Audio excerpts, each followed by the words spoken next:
Lecture dédiée à Lientje van Appelter.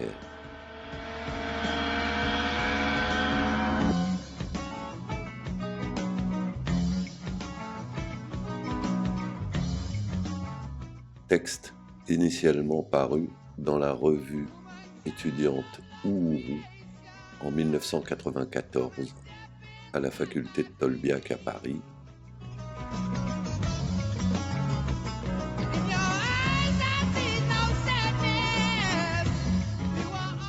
et repris en 2002 dans le numéro 7 de Get Busy.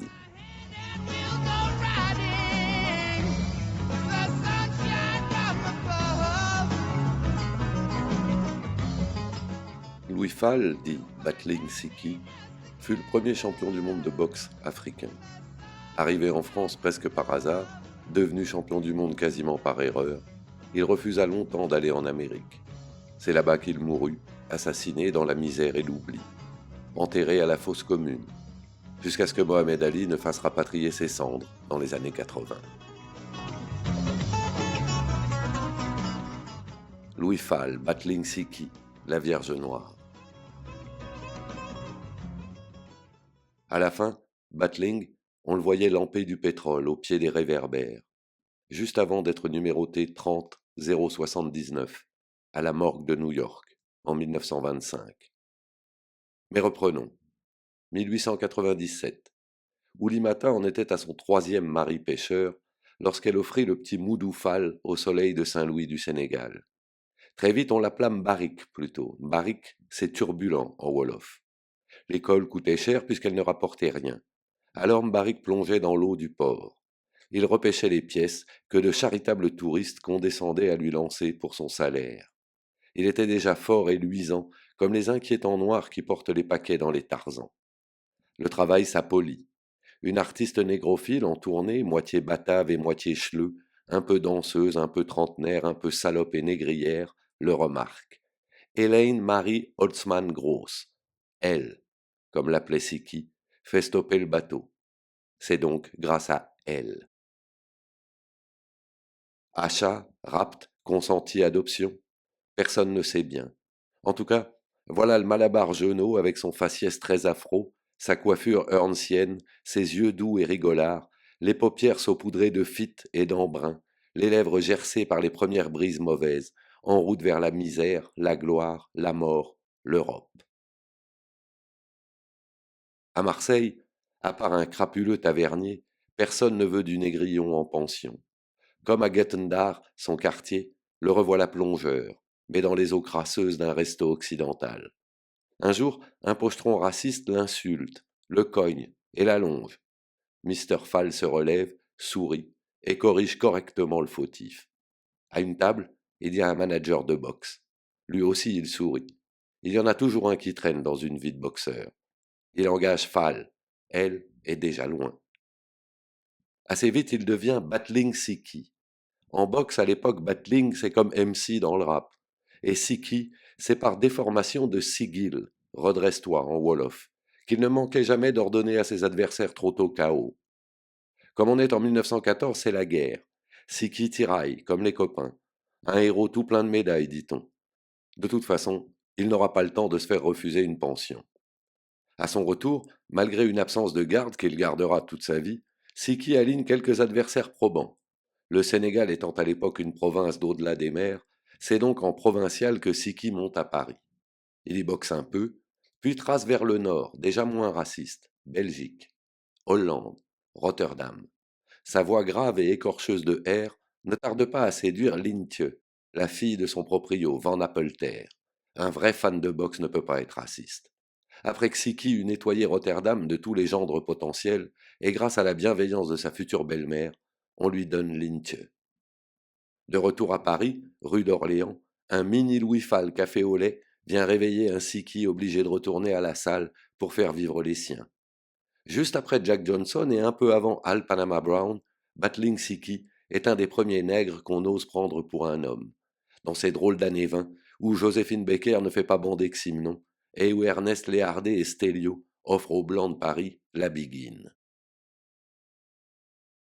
N'esquivant personne, Battling devient vite inévitable. Carpentier, le souple de la mèche à la légende duquel les Français se raccrochent depuis 80 ans, vient de se faire étendre par Jack Dempsey en Amérique. Du bout des gants, il accepte un quasi-combat d'entraînement contre le Sénégalais. En jeu néanmoins, les ceintures de champion de France, d'Europe, du monde en mi-lourd et celui d'Europe en lourd. Le cinéma va tout fausser. La firme Fossea filmera le combat. Descamps, le manager de Carpentier, compte utiliser le film du match, gagné d'avance bien sûr, pour retourner défier Dempsey. Il s'entend avec Ehlers, celui de Siki, pour faire durer un peu le combat avant d'abréger le trop certain calvaire du noir. En boxe, les managers sont souvent blancs. Carpentier se pointe, serein comme un coopérant, en décapotable, au stade Buffalo de Montrouge. Tout est prévu. Le nombre de rounds, le souper avec les politicards et la liqueur avec le showbiz. Siki arrive en taxi. Nous sommes le 24 septembre 1922. Les vierges ne sont déjà plus que des balances. Moudoufal a 25 ans et 2 jours. Les historiens de la boxe, normalement racistes, prétendent que Siki savait qu'il devait tomber. En fait, il est presque certain que, comme Robert Ryan, le loser qui gagne dans Nous avons gagné ce soir, l'implacable chef-d'œuvre de Robert Wise, Battling Siki ne connaissait pas le fil blanc dont le film était cousu. Au premier knockdown qu'il subit, la vexante réaction du public pousse Siki à relire le scénario. Son rôle de chimpanzé vaincu est trop étroit pour ses épaules de tête d'affiche. Battling Siki est le plus grand boxeur africain de tous les temps, mais un très mauvais acteur. Au lieu de s'en tenir au texte, il se met à improviser. Son premier crochet droit fait reculer Carpentier. Ensuite, tout rythme, il aligne les beignes. Droite, gauche, droite, droite, gauche. Il cogne sur sa caisse claire comme un sauvage, sourd aux injonctions mélopantes de son puant manager dépassé. Au troisième round, le toubab tombe, se relève. Ils plongent ensemble dans les corps comme dans un dessin animé. Un nuage d'où sortent des gants, des dents, du sang. Les coups giclent dans le désordre. Les uppercuts frôlent les esquives. Les jabs embrassent les joues. Les crochets soignent les tempes. Ça vire, volte, cling, cling, clac. Le blanc rougit. C'est au quatrième que Carpentier a capté. Pas préparé, mal motivé, surclassé. Sa mèche, brindille folle de sueur et de sang, lui cingle la gueule. Ses bras cherchent la distance. Siki redouble, redéboule. Boum, boum. Il balaye le halo-palo du Blanco, avec ses larges crochets à la Azuma Nelson, son successeur ghanéen. Bien sûr, la boxe de Siki, ce n'est pas du Léonard. On serait plutôt proche de la sauvagerie de Tyson, en plus retenue, moins simplette, moins simpliste, souriante, patiente, qui laisse pleuvoir les coups de fatigue avant de sortir sa fournée de pain rayonnant. Au point qu'Ehlers, le fourbe manager, se met à le pousser. Siki y croit, Siki sait. Carpentier pense moins vite, ça se voit. Il balance un énorme gauche sur le nez épaté du nègre. Au lieu de l'endormir, ça réveille Siki. Le gong, gong à point. Au début du cinquième round, l'ultime en principe, l'Africain rattrape du bras le titubant. Il le veut debout. Sans aucune raison, l'arbitre offre à Carpentier 1 minute de repos. Au sixième, tout explose. Battling torgnole Carpentier comme un sparring présomptueux, à base d'uppercuts formaniens bien lourds au menton. Carpentier opine du chef. À la suite d'un accrochage, il tombe. Disqualifié, hurle l'arbitre. Qui ça? Le nègre, pardi, pour croc en jambe. Personne n'y croit. La foule finit par prendre parti pour Siki et crache des chaises qui volent bas comme des insultes. Une atmosphère lyncheuse transpire des cordes. Le président de la fédération s'enferme avec les juges pour délibérer. Il faut du temps pour accoucher d'un tel événement, d'une telle décision. Ça y est, Battling Siki est déclaré champion de France, d'Europe, du monde. Enfin, le premier Africain. Siki, le guerrier. Ça démarrait pas mal. Linthieu, le mini-Louis et la Hollande vinrent l'accueillir en héros. La reine décréta le jour férié, et les ouvriers l'adoraient. Siki pouvait tout se permettre, y compris de snober une Amérique où il trouvait qu'il y avait encore trop d'arbres où pendre ces strange fruits que sont les Noirs. En fait, Mbarik le Wané attend que Siki pose les gants pour repointer sa lippe dégoulinante de John. Topple ses banners. Siki fréquente les cabarets, les restaurants de luxe. On le défie, il sourit. Gandien comme le sont tous les boxeurs. Et, comme tous les boxeurs, il brûle de fondre son argent. Un pauvre millionnaire n'est jamais qu'un millionnaire pauvre en instance. Il s'achète une décapotable blanche aux ailes interminables et une cour d'enflure, parce que bien sûr il est magnanime. Quand même, il ne lâche pas son fric tout à fait inutilement. Il s'offre quelques fantaisies colonialement édifiantes. À Paris, on le voit debout, dans son auto, snobant les boulevards, une main sous une coupe de champ, l'autre ouverte, ulcérante pour le public. Parfois, il promène un lion en laisse. Rien n'est plus adorable que ces excentricités de parvenus dont la si mythologique boxe regorge. Il se sera offert ça, Siki, avant de crever. Parce que ça ne peut pas durer. La France, déjà tout entière dans sa police, se charge de le lui faire savoir. À la moindre bévue, on lui tombe dessus. En Allemagne, tel Joe Louis, il s'essaie au cinéma, puis part se reposer en Hollande. Partout, on le cherche. Montrouge n'est pas digéré dans la pègre. Siki picole un peu, boxe un peu, mais comme tous les boxeurs, il n'aime pas se battre. Il est presque prêt à perdre pour raccourcir les combats. Siki erre. Le jour de la Saint-Patrick, inconscient, il accepte d'affronter un Irlandais. Pour en finir, au bout de 20 rounds d'ennui, pas très en sueur, Siki lâche son titre.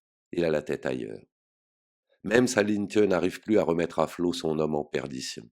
Sans titre, en Europe, il n'est plus rien qu'un nègre. Reste l'Amérique, car la boxe, ça n'est déjà que Only in America. 3 mois après la perte du titre, Siki s'y jette, le 23 juin 1923. Il a beau être préparé, prévenu, jamais il ne comprendra rien à ces bancs blancs, ces barres unicolores et ces chiottes à nègres.